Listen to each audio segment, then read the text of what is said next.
Welcome back everybody to another MOTOBOB video at Motorcycle Live, our favourite show here in the UK, and this time we're at BMW for a look at their new bikes for 2025. So here we go with everything that you need to know for the new model year. So let's kick off with the sports bikes, and both the M1000RR, the Super Premium Homologation Special, and the standard S1000RR both get a bit of a tweak for 2025. Specifically, the M version gets the engine rework, so you've got new valves, more compression, and that boosts peak power from an already ridiculous 210 horses up to 215. Still, both might actually feel a little bit quicker because they fitted them both with a new fast action throttle, and so instead of 72 degrees of rotation for a full throttle opening, it's now reduced to 58, so it should feel a little bit more snappy under acceleration. On top of that, you may have noticed just behind me here some rather large looking winglety appendages on the front of the M1000RR.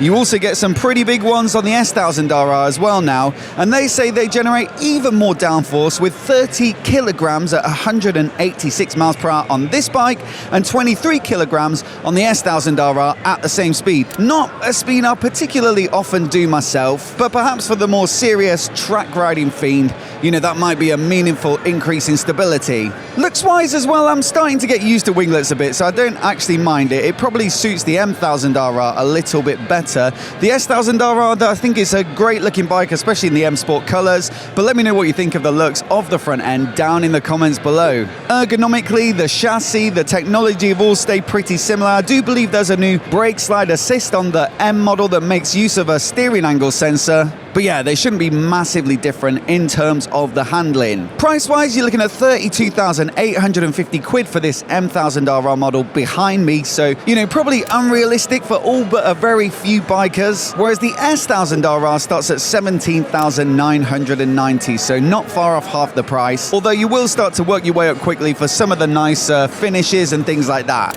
Now, as well as the sports bikes, the naked equivalents have also been updated for 2025, so both the M1000R, which you can see behind me, and the S1000R equivalent. The M1000R, well, it's a bit more powerful. It gets the shift cam version of that inline four that you'll find in the S1000RR, and you'll pay a little bit more for it, so 19,990. Still, set against the 32 grand of the M1000RR, you know, that one could be seen as a bit of a bargain to get an M model. Now, the base S1000R gets new intake ports, revised ECU settings, so it does get a little bit of a bump in power, and also both of these get the fast action throttle like the sports bikes, so again, they'll get that extra bit of snap. Lots of carryover elsewhere with regards to the chassis, the ergonomics, and the technology package. But one of the big talking points is this significant redesign to the front end with a new twin headlight as opposed to the single headlight on the previous generation. For me, it's a lot more appealing. I really like the front end on this bike. It pulls it a bit more in line with the sort of family of bikes. Of course, the S1000RR has twin headlights as well.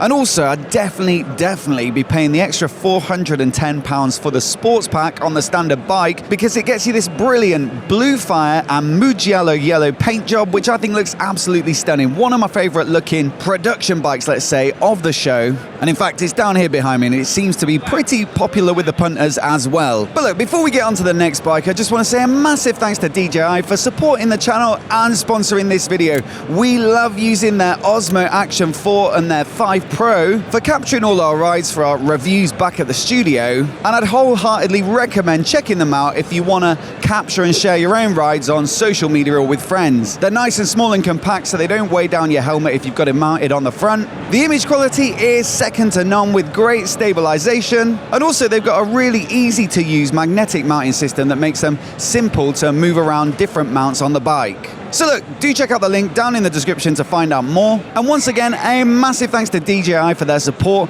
and for making videos like this possible. Now, in some of our other recent videos, we've been talking about this booming middleweight adventure bike class with smaller, lighter, more affordable bikes that are effectively a bit of an antidote to the heavyweight adventure market. And we saw this one at EICMA, but it looks like BMW are about to get in on a slice of the action with this F450 GS concept bike. This one is said to be a reality in the next year or two, and it will go directly toe-to-toe with others in the class like the 450 Himalayan, the CF Moto 450 MT, and also potentially the new KTM 390 Adventure R. Definitely a lot of people talking about this bike and checking it out. There's a bit of a display on just behind me, so a few people have moved away, but generally this week there's been a bit of a crowd around this bike, and I love how they've done it in true BMW style with a bit of a look of its bigger sibling, the R1300 GS, and I definitely like the GS Trophy paint job on this one. No full details yet, but they do say it'll get a parallel twin which will make around the 40 odd horsepower mark. And one of the details they've said, which is a little unusual, is the fact that it gets a 125-degree firing interval, so not an engine configuration you'll find elsewhere on the market, and so it should give it its own unique sound and feel. Also interesting to see a 19-inch front wheel on this rather than a big 21-incher, so definitely a compromise between road and off-road ability.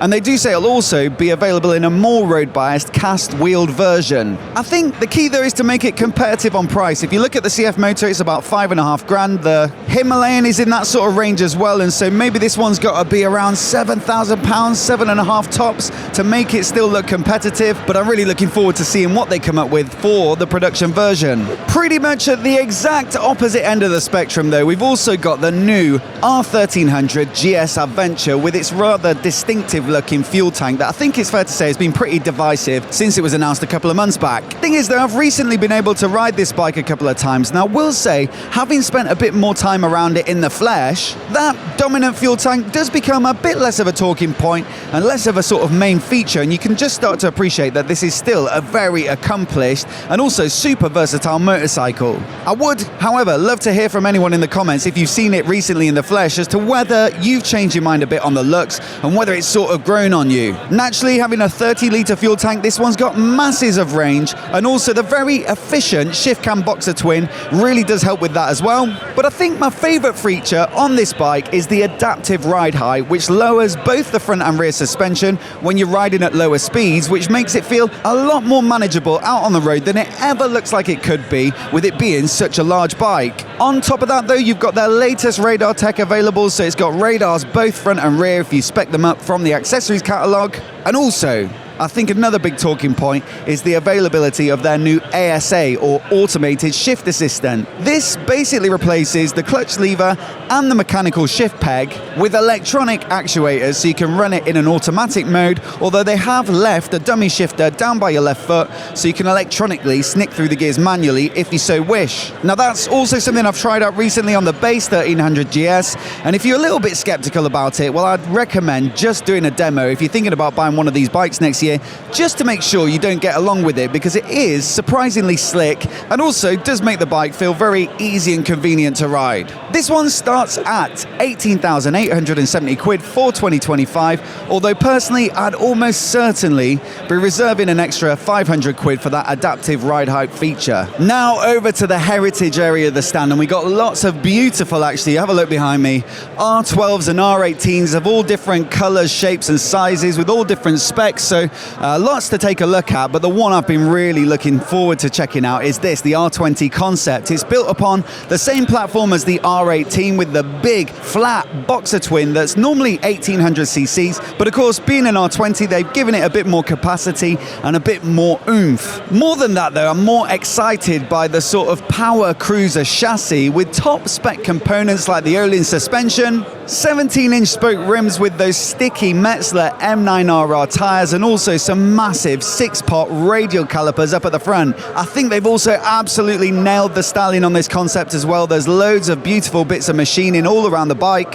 It's got that stripped back sort of custom style as well, and I really do like, actually, it's not normally my cup of tea, but this hot pink / bright red tank, which really does give it a lift and even makes it stand out against some other very interesting looking bikes here over in the retro and custom kind of side of the stand. Now look, no word on a production version for this one, so it's all a bit TBC, but you know, while it probably won't bother a Rocket 3 or a Diavel V4 because it's air-cooled, so it's probably not going to make those sorts of performance figures, I reckon it'll still probably give other more traditional power cruisers a run for their money, like something like the Harley Davidson Breakout. Now one thing I can't show you today is that I know later this week they'll be announcing an F900R update and an F900XR. Say that quietly so nobody hears. But in the meantime, I'll just stick an extra bit in from Bob in the Future to tell you about those. So Bob in the Future here with those updates to the F900R and XR. And I think the key difference is that the dynamic riding mode, which is a little bit more lively. Cornering ABS and traction control are now standard, along with drag torque control. Both bikes now get an adjustable fork, which wasn't the case on the previous generation,